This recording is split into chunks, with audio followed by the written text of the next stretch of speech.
के हम के चुनरी की नहीं है हो, बलमो बाणे दूर देश के हम के चुनरी की नहीं है हो, बलमो बाणे दूर देश कैसे अरगिया दियई है हो, बलमो बाणे दूर देश कैसे अरगिया दियई है हो, बलमो बाणे दूर देश बांस के दौरवा में फलवा सजवनी,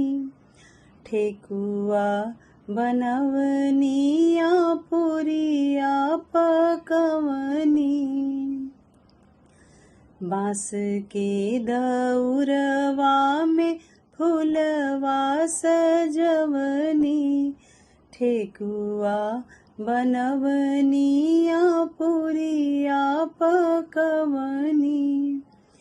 के दौरा घाटे पाहु चाहिए हो, बलमो बाणे परदेश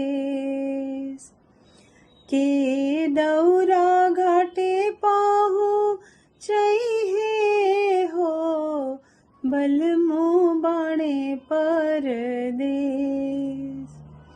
कांच कपास के दिया राजरवनी, कांच कपास के दिया राजरवनी। गंगा जल पनिया से लोटवा भरवनी, गंगा जल पनिया से लोटवा भरवनी। के जलवा घाटे पाहु चाहिए हो, बलमो बाणे परदेश